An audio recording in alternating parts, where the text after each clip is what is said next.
to have a right day. Thank you so much. So I would just be going into the first question of the day, and I hope my panelists can hear me. So I will be directing my first question to Uzoma.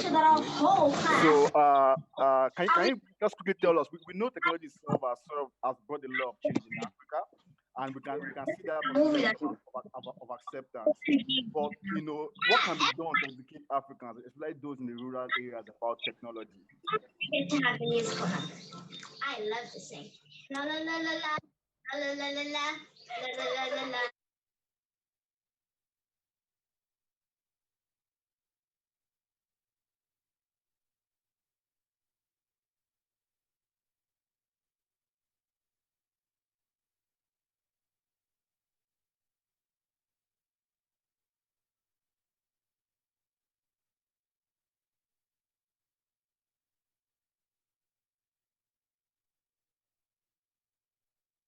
Goes to you. We read a lot about technology and how it's changing, Africa basically. But can you tell us a little bit about how technology can educate Africans, especially those around the rural areas? Okay. Thank you very much. Thank you for having me. Well, it's simple. I mean, the two use cases that comes to mind. I mean, the first one is when I was in Diamond Bank and we wanted to take banking to market women. And for us to do that, I mean, they were already doing, their informal finances, but in terms of consistency, we thought that there was a better way, which was taking banking to them, because they didn't have the time to understood, or banking was inaccessible for many factors. And basically, for us to do that, we couldn't just go there into the marketplace like strangers and say, you know what, this is a better solution for you. So we had to find, leadership in the marketplace, and those leadership in the marketplace, let's call them advocates, and people that they were comfortable with, and people that actually understood the opportunity of technology. And then we had to take a three-step approach. In one, educating the advocate as to how this was a transformative way, that it will help them save, it will help them actually get much better, right? And then they actually also go them hand-holding us and taking them to the marketplace and showing them what the benefit would be. That was one way to do that. It's a longer way, but once you get engagement, it is very sticky, and it actually spreads like wildfire. People actually advocate for that process. That was one. And the second one is going to be, extreme situations like COVID and the lockdown. In fact, more particularly the lockdown. I mean, and that is where you move from. I mean, like there's a three-stage. I think, I like to think that there are a three-stage approach to being digital. One is awareness, raising awareness. People know about digital or about technology, and a lot of people are aware, and not many people. The ones that are aware, just okay, yes, I know about it, but they're stuck to their ways. Then you have the next stage, which is appreciation. They've seen what digital can do, how it can cut costs, how it can create more transparency, how it can actually allow you to scale and come up with new products and solutions. That only happened because you had the lockdown, so people were actually forced to change. And then that's where, then after that is the adoption. Adoption now actually increases, and that's because people have seen, first of all, you need multiple channels of operation, of access to your customers, multiple channels of access to your suppliers, and the only way to do that is at least adopting technology. If you want to receive money from loved ones abroad, during the lockdown, there was no opportunity to move cash from urban to rural areas. So if you were one of those who only accepted cash and didn't have any mode to receive, then you were stuck. So education. So based on that, I would say one you have to look at three things. You have to look at infrastructure from a different paradigm shift. So as government, infrastructure is not just about putting the digital access in place, but it's also equipping people with devices so they can be connected That is only one way, because the guy that can't afford to eat is not going to buy a device, but you actually need him so that you can provide him with social benefits. You can connect him, and then he can be included into society. The second one is sometimes situations help education, and and so like the lockdown was one of them. And the third, I think the one that is going to be constant is advocacy. You must find people to help handhold people and educate them. So in product development, you're going to have to ensure that there's an education part. And education comes in many ways, depends on the context. If you're in the north of Nigeria, it's going to be different than the south or the west of Nigeria. So you have to be aware of the market in which you are actually trying to provide this, to leverage technology to meet the objectives. All right, thank you so much, Uzoma. That was really insightful. Creating awareness has a lot of branches, like you said. Knowing the market, knowing what the infrastructure would enable you to communicate the right message. That was really insightful. Thank you so much, very much. So I'm going to be asking Carmelle, Cadet, my next question. So I hope she can hear me. I can hear you. All right, great. Yeah, I can too. All right, so now we're talking about building infrastructure for the next digital generation, and then we'll talk about internet costs. In Africa, we know internet costs is extremely expensive. Only America spend more than Africa in terms of data consumption. So what can be done to ensure that the price of internet is affordable for us in Africa? Yes, so thank you for having me. I think the conversation around infrastructure is very important, because although we look at a lot of the benefits that technology can bring, alone, the app that you have in your hand is only good as the internet connection that you have. Or the access that it can bring you and how connected it is throughout the country, that you can have something that's usable, that makes life easier instead of picking up and having to go do something in person. So using technology to not only showcase the business problems and the life problems on a day-to-day basis that it can solve, that is going to drive really, how do you think about the ecosystem and the value chain that is needed to support that application. And I think the investment aspect of it, although it takes a lot of headlines around the software applications and the new app and the new fintechs that we see, and everybody can download the app and really feel it, I think you're also seeing more and more people talking about their underlying infrastructure that is needed and how can we invest in that too. So you talk about data specifically, but Africa has a very interesting story around mobile technology and how and what it was able to leapfrog with mobile technology, even before data was available. Right, so M-Pesa technically relied on USSD technology and telecommunication technology instead of, internet data, and that now that we're seeing with the smartphones that more and more people are getting into, but there is a lot of investment that you see in USSD technology, because it can provide offline transactions. It can make things available in rural areas. That's why you see mobile money kind of really taking off as a technology. You never think of infrastructure as part of a technology stack, but it's actually pretty critical, and telecommunication networks are critical pieces of enabling technology in the future.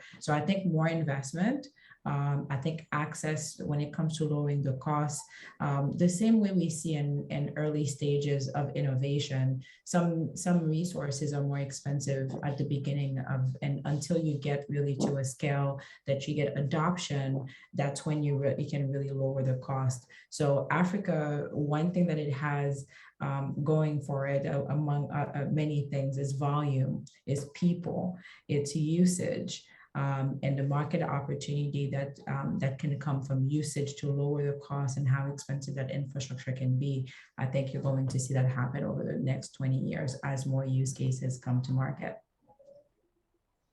right, thank you so very much. That was quite insightful. You talked about usage towards the end, and I think that's really very important in creating a sort of like sustainability for how data usage should sort of like be approached.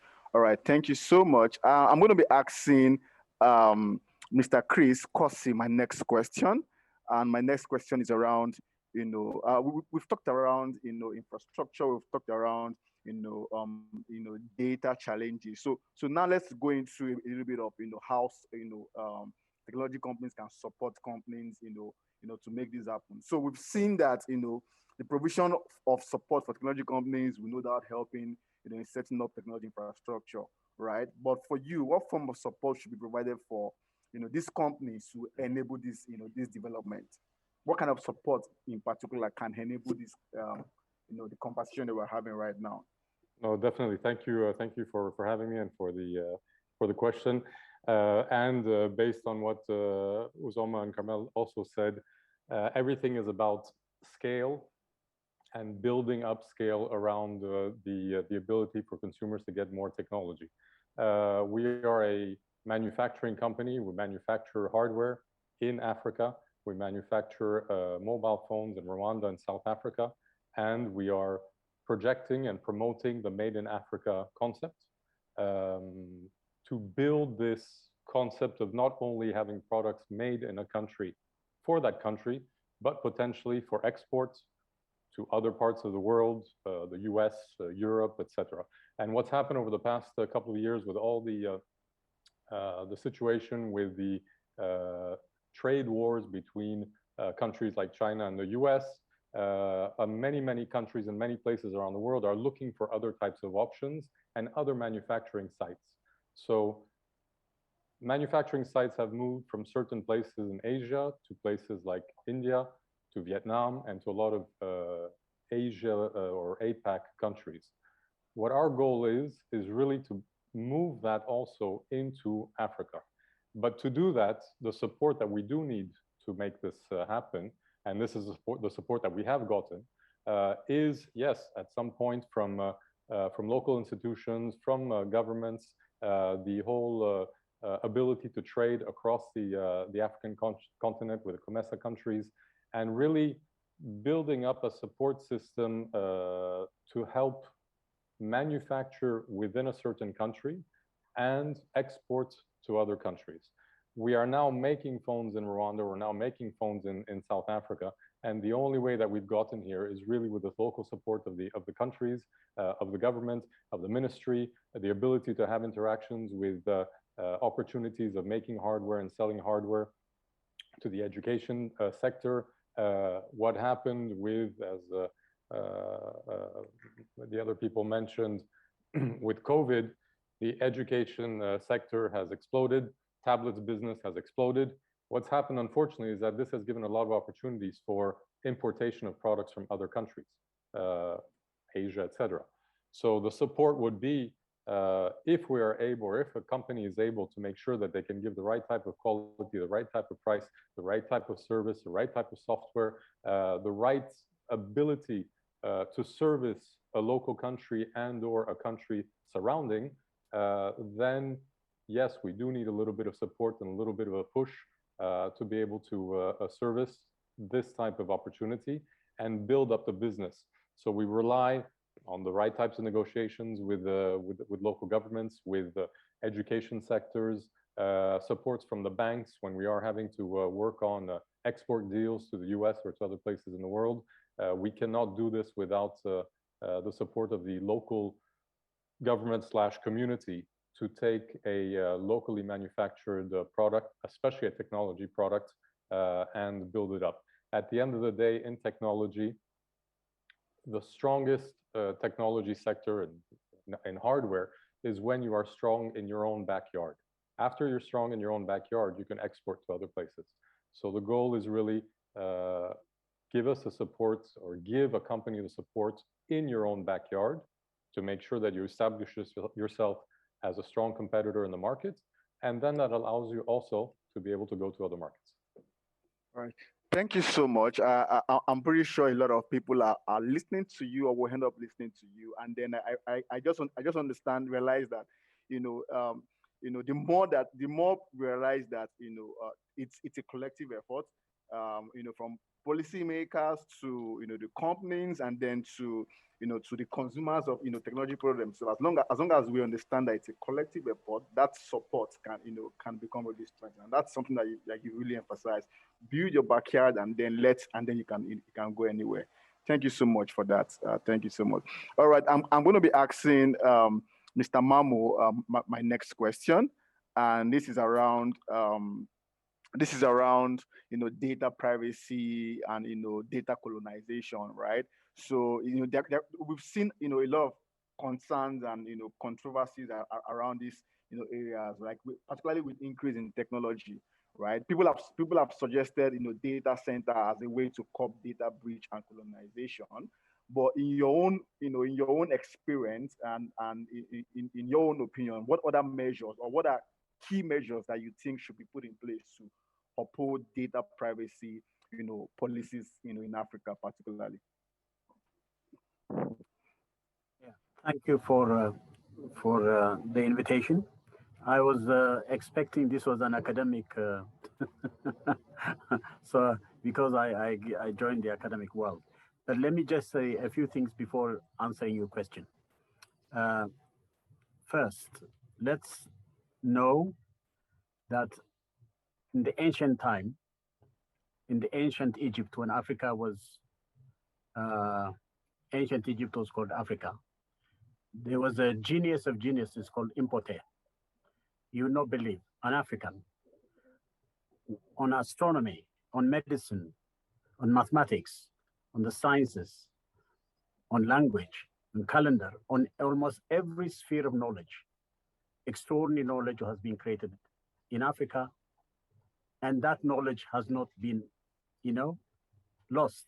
Actually, it has been going on. Now, the interesting question now is that for whatever reason, Africa has lost the first industrial revolution, the second industrial revolution, the third industrial revolution. Now, we are in what is called the fourth and fifth industrial revolution, where we have the information and communication technology, all right? Transformational technology era has come, computational systems have come, networks and sensors have come, artificial intelligence have come, robotics, biotechnologies, synthetic biology, bioinformatics, 3D printing, blockchain, human-machine interface, machines acting like humans, humans acting like machines, biomedical engineering and regenerative medicine, more computing power, speed, sensing, communication, conversation with machines, and new interhuman relations and tolerance and justice and mischief. All these things are happening now. Now you asked me an interesting question. In this time we are in now, it is very possible that this digital technology can change our agriculture. Our agriculture can become digital agriculture. On the service area, on the manufacturing industrial area, we could use it very effectively. No, there's no problem. But the interesting question now is the regulation side. In other words, how do you make sure that when you use this technology, you don't also create challenges, all right? Mm-hmm. All the problems we used to have when we do the physical activities, all right? Profits, goods, consuming and so on. Is there any chance also when we consume digitally, we also create cyber warfare, cyber crime, and many of the cyber malwarfare, all right? Many strange things can happen. Now we have to manage this now. The most interesting thing now is the governance, the regulation side of this digital management side is extremely critical and important. What you may end up doing, or people may end up doing, is again, taking advantage and not being able to actually use it. Now, the interesting question now is with this technology, Africa may still be at the bottom of the technology totem pole. It may be like that if we are not able to actually understand and use this technology to completely transform the well-being of all the people. But how we manage this is very interesting. Is there any chance now we had human governance with corruption? Is there any chance we can use internet governance to also change it? If we do that, is it possible also to manage our industry, our agriculture, all the things we do in our activities? Is there any chance that Africa should not lose the fourth and fifth industrial revolution, but the key way they could do it is by managing, as you rightly put it, the digital technology, the data, all this have to be managed very properly. If we don't do it, then we'll have a challenge. That's my initial idea for you. Thank you very much. All right. Thank you so much. That was really insightful. I like how you took us through, how, the rich history of Africa when it comes to like technology, and over time we've lost that. But I believe that, like you said, the fourth and the fifth industrial revolution will give us that opportunity to also now, climb back up to where we reached to. So thank you so much. I really appreciate that. So I'm going to come back to you, Uzoma Dozie, and I know you have a lot of experience in the financial sector, and a lot of and Sparkle is doing a lot of things around that, the financial space, fintech as we were. So for me, I'm going to be asking you this question. We know one of the biggest challenges, to technology in Africa is lack of funds. So you want to build sophisticated technology and you want to maintain them, it requires funding, right? We see that the government in Africa, across many African countries over the years has, been overwhelmed by the burden of, funding technology. But we know that the government cannot even do this alone, right? Even if they were to. So how then can we ensure sustainable funding of the growth and development of technology in Africa? Thanks. Thanks. And that's a very interesting question. And, I think in the end, it boils down to priorities. What is your priority? And as the public sector, your priority is to create an enabling environment for social development and economic prosperity. And it means looking at the things that can help you get there.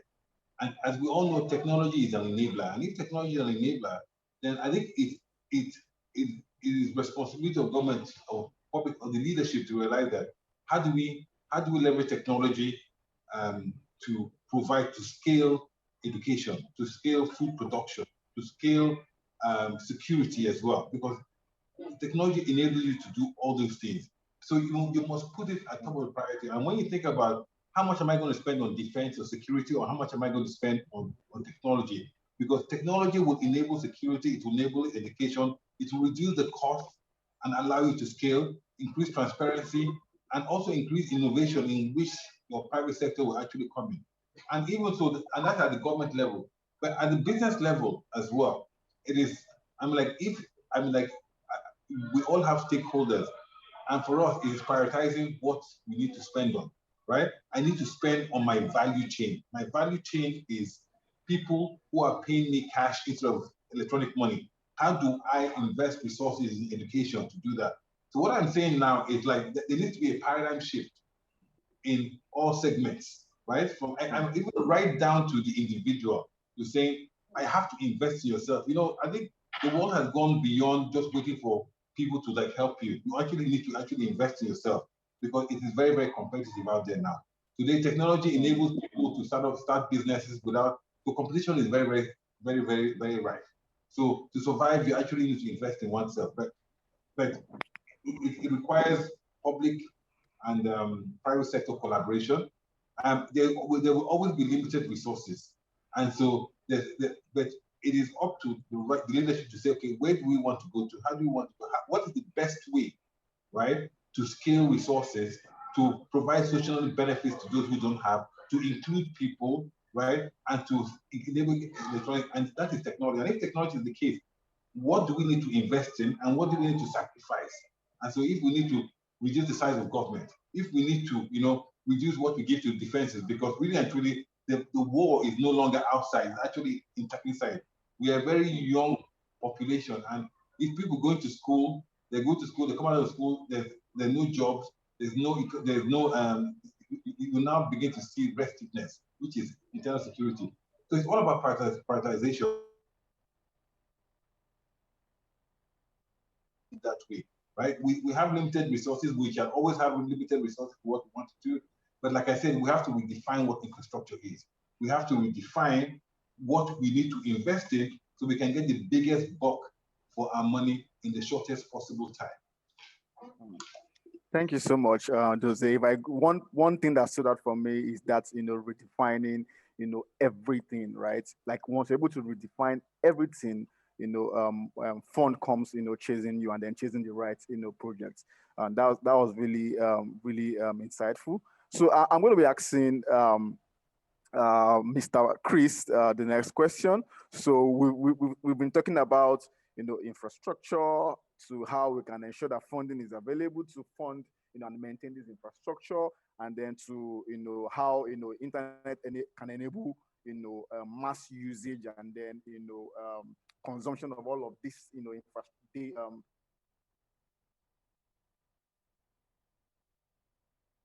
This part of the world is vandalism, and we don't need to go too far to see all of this. And as someone who is very, who deals in the in that, sector where, you have products that need some kind of like, digital pipeline to function effectively.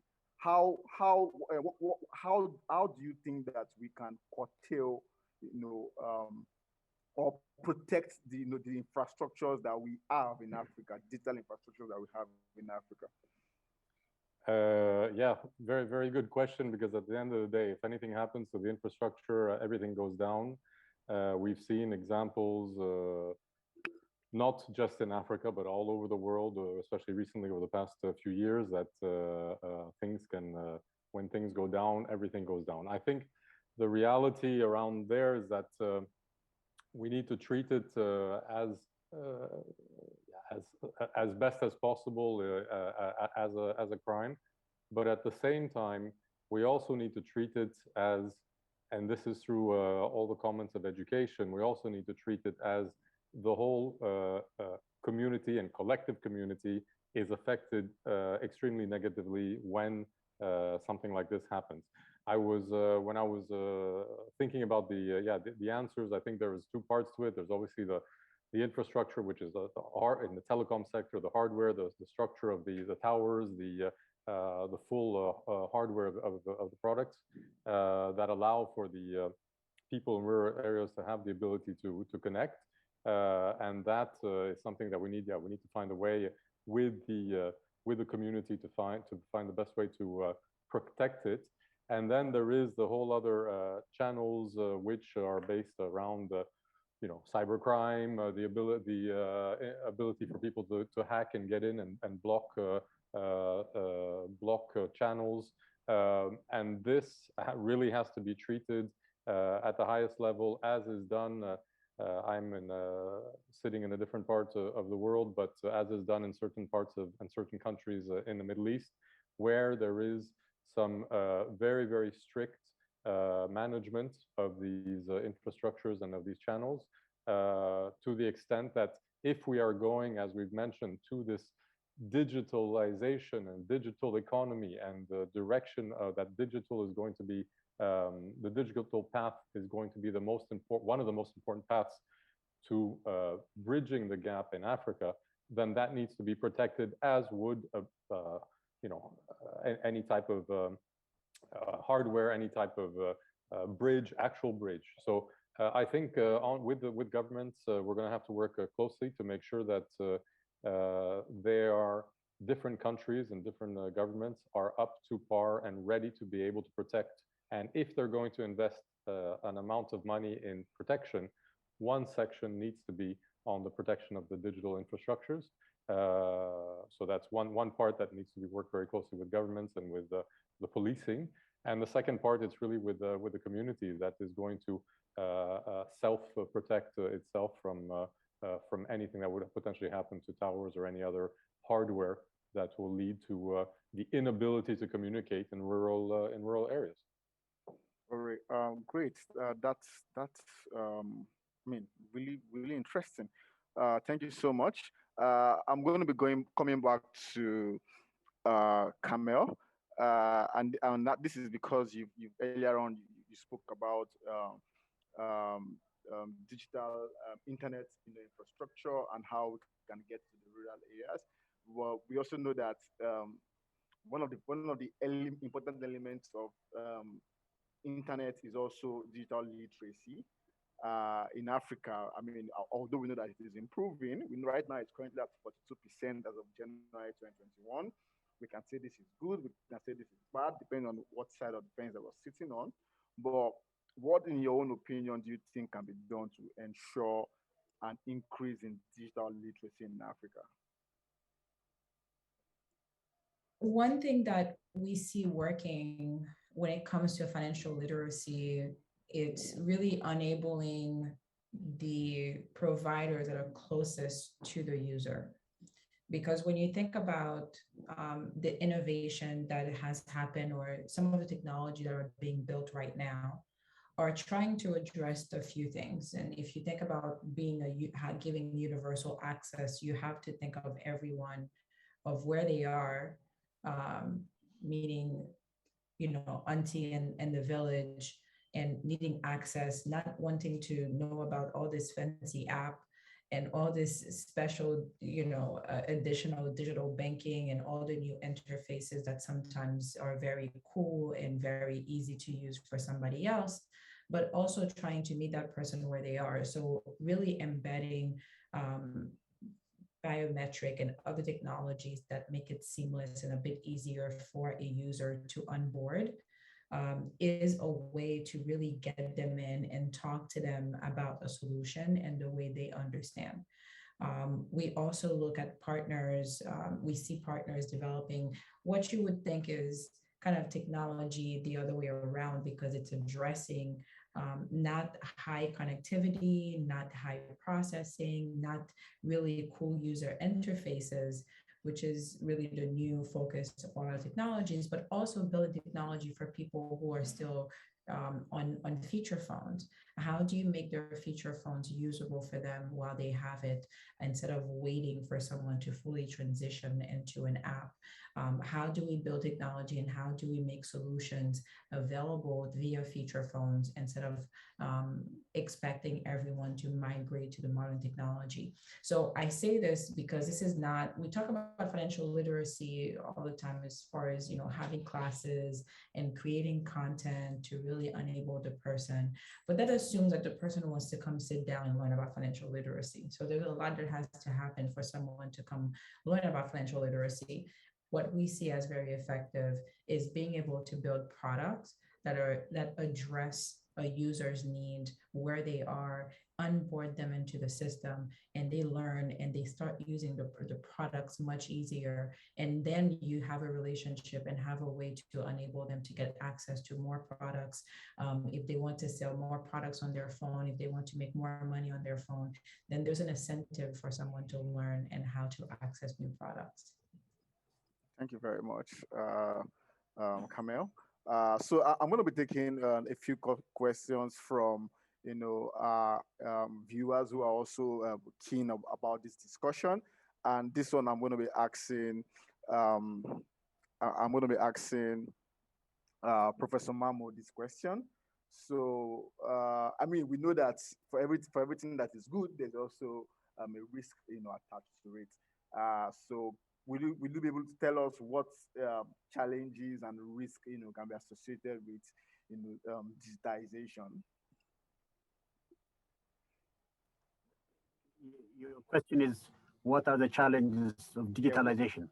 Yes. What are the possible challenges and risk with digitization? Yes. Should we be concerned about any at all? Yes, it's a very good question.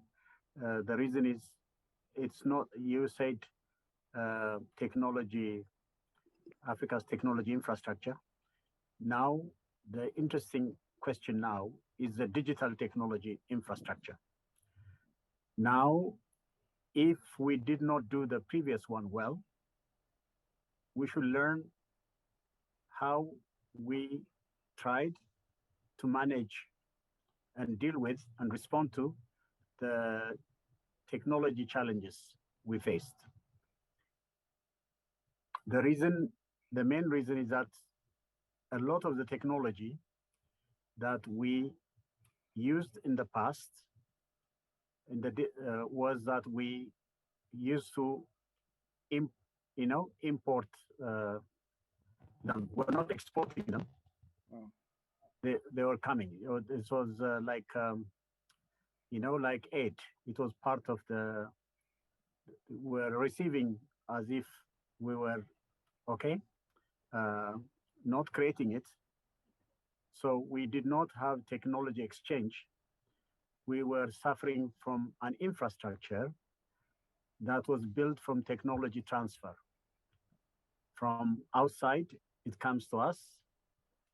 And then there are other actors that also use it and manage it. And this also has happened also to our economy and many things like that. So now we do not need technology transfer, digital technology transfer. We need to also, create our own digital technology infrastructure. And that is what we Africans should do.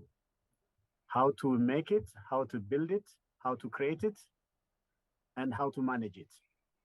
That entire value chain from start to finish must be done by us. Even we should have the right to make our own mistakes. If we make mistakes, hopefully we come to a situation where we learn how to agree to disagree and come back to re-agree to find a solution for it. Something like that is what we need. No need to depend on external. Look at the Chinese, whatever you say. They don't use Google. They don't use Facebook. They don't use any of this. They have their own BID, Huawei. Why don't they have? They now are they have 3G, 4G, 5G. They're going, now maybe they'll create 6, 7G. Can you imagine? With their own thing. Where is the Africa do?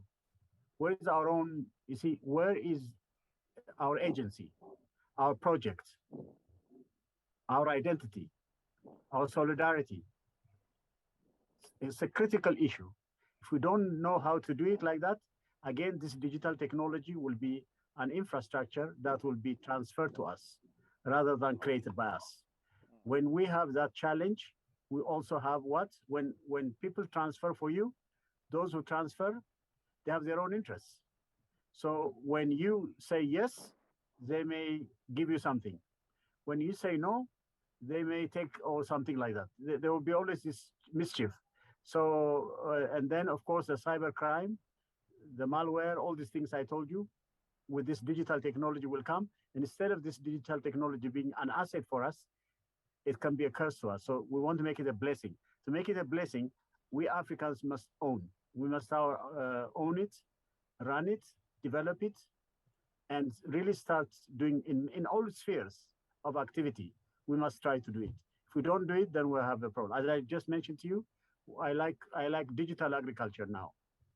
We don't need to use cows, oxen, and horses and others to help us to do it. We can also do our own rural area people. Even if they don't know how to read and write, they can still use this technology. We can create a situation where we can do it like that, and we can motivate them, encourage them, and make them productive and creative. So something like that we can do. There's a lot of opportunity.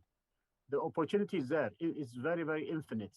But the problem is, the way we could manage it, our way of doing it, our own ability to do it, that still is a challenge. So I worry about that more.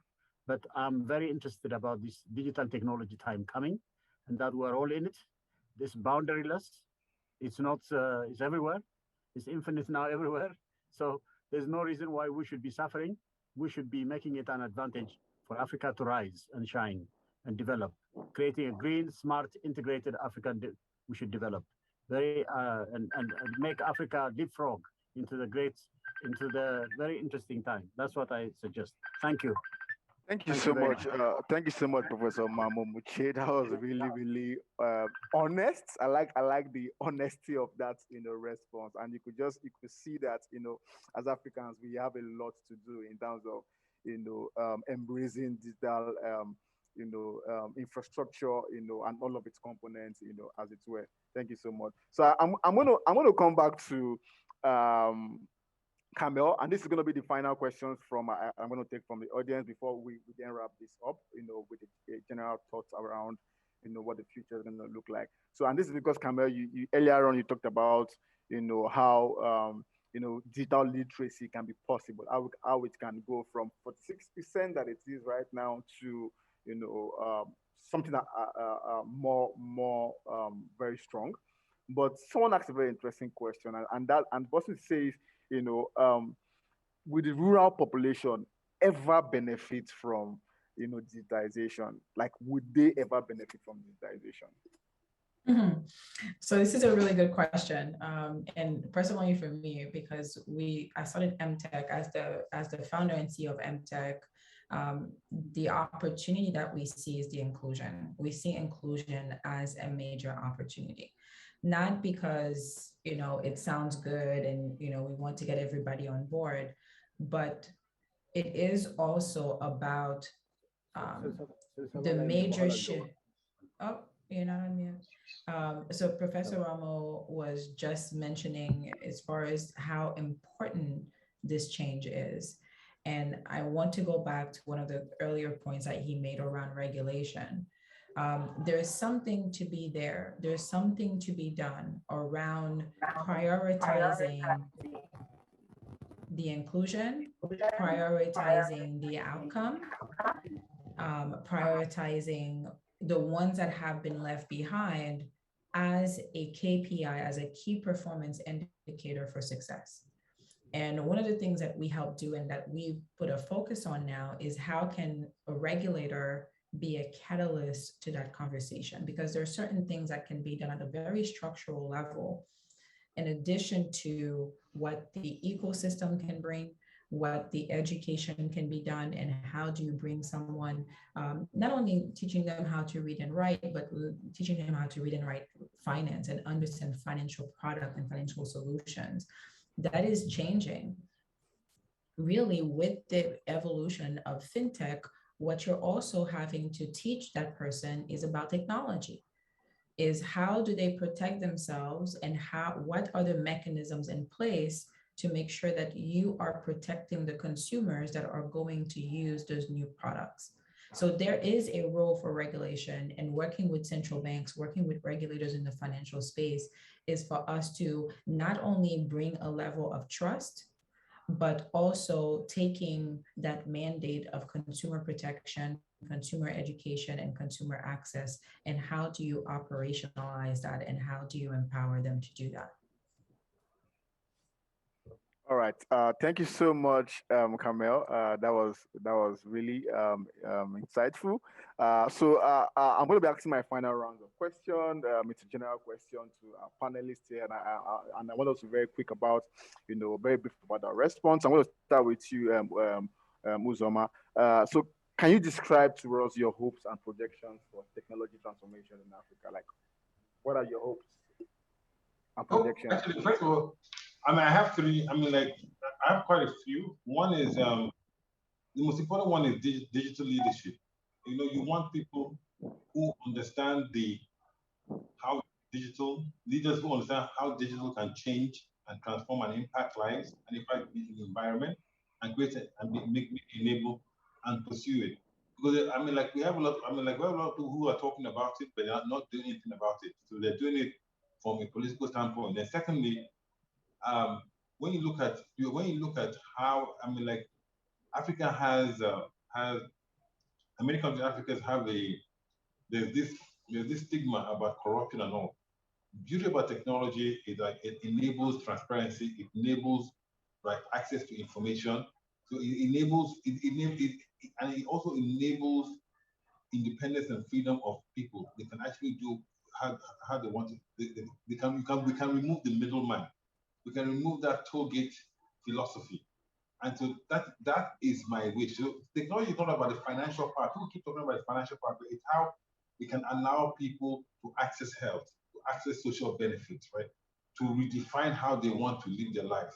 That is what I aspire. But for For that to happen, you need visionaries. You need people who understand the capability of digital and are ready and bold enough, right, to make that, change from that traditional way and adopting and using it for that. And we've seen that in many countries. We've seen this kind of evolution. Places like Singapore, places like UAE. You've seen them embrace a different type of way and say we're going to do a 360 degree, and that is something that's possible. And we've seen it in small chunks in Africa. But we need to scale it for it to impact. We need to bring it down to the masses, and that requires that political and digital will. All right, thank you so much, Mr. Uzoma. That was really good. So I'm going to ask Mr. Chris to also take the same question as well. So, what are your hopes and projections concerning technology transformation in Africa? Look, I think what we've all been saying is that technology is really a vehicle to life improvement one way or another. And life improvement across the masses is something that we need to, that should be our guiding light and our direction. In this transformation, one critical thing that we as a company and myself as well, it's really not to let this guiding light be something that I bring from somewhere else into Africa and bringing technology from somewhere else into Africa. But like many of the panelists have also said, being able to service the region and the country and then potentially exporting. And the goal and the vision for us, and it's stamped on our boxes and our products and on our phones and on our tablets, is made in Africa. And the goal and the vision is that made in Africa around technology, hardware, services, and software becomes the key selling point for the continent and for exports to other regions as well. All right, thank you so much for that. You echoed some of Mr. Mammo's, Professor Mammo's thoughts there. And okay, so Carmelle, what are your thoughts and projections, very briefly, concerning the technology transformation, in Africa? Is that me? No, that's to Carmelle. Carmelle. Okay.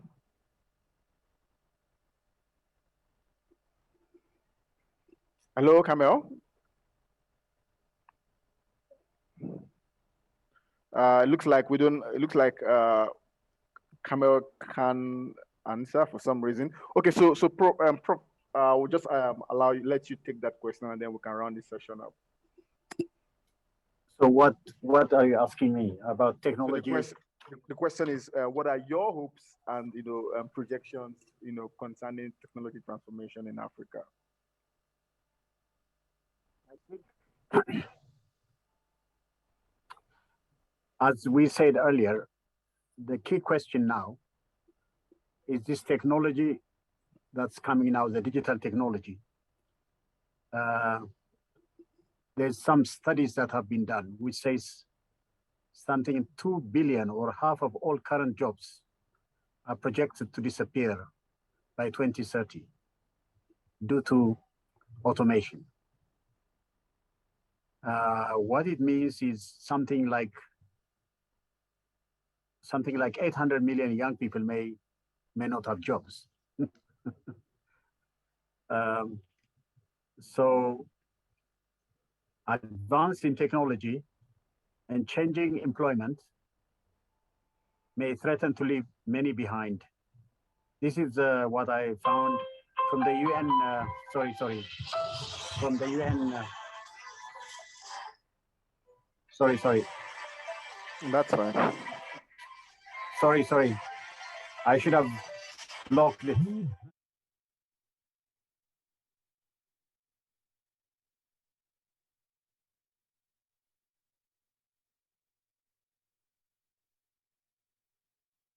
All I'm saying to you is that the interesting question now is there's the dawn of disruptive technology is changing almost every part of our lives. So impacting on all aspects of our relationship, jobs, and even, in different parts of our areas. So it's challenging our ideas and what it means to be human also. So what we need is, key question I must say to you is, this technology creates new jobs, but it destroys old jobs. All of us are used, our habit is in the old job. The new digital technology job, we're not used to it yet. So the transition has to take place. What it means is we need to find a way to innovatively solve problems. And this must be also put in the education system. We need to know how to create innovative graduates that can create jobs when robots take away their jobs. So both education and innovation have to be reconceptualized and rethought, rethinking, re-engineering the whole way by which redesigning them is very important to address the robotized automotive challenge. We need education for innovation and innovation for re-education more than at any other time. I'm actually, I have to tell you one example. I'm at the moment running advanced course on creativity, on innovation, entrepreneurship for technology venture creation. My main idea about my engineering students that I teach is they must form into groups, teams, and set up their own venture startups. And I was a member of the mentor in the Africa Entrepreneurship Award, where we used to get money and we used to give them seed funding. We also had the Innovation Week. The Norwegians also supported, and the UNDP and others supported. We were able to give to a number of our innovators, and we're also encouraging a lot of our students to do. Some of my students already have set up their own ventures. In South Africa, they do it in the townships, in the rural areas. They do things like that. So I don't give them grades unless they create jobs. I tell them, teach me. The only way you teach me is by setting up venture startups. If you do something like that and using this digital technology, you are creating something new. So I think we need to completely change our entire strategy by this digital time, because the digital time creates new opportunities, but it also creates risks and dangers. We need to avoid the risk side. We need to multiply the opportunity side. That is what we need to do. The transformation dynamics is upon us. All right. It also includes every aspect, our education, our economy, our health area, our everything is, or for the politics, the social area, all these relationships have to be done. The gravity burden of all these challenges must be changed with what I call the speed of light square brightness. All right. All right. That's all right. That's what all right. Thank you. All right. Thank you so much, Prof. This has really been an exciting session. I'm sure all of the panelists are having a good laugh where they are, because they've made this session very, power packed. And thank you, Prof. Thank you, Uzoma. Thank you to our other panelists as well. All right. I'll now hand over to the MC to take over this event. Bye-bye.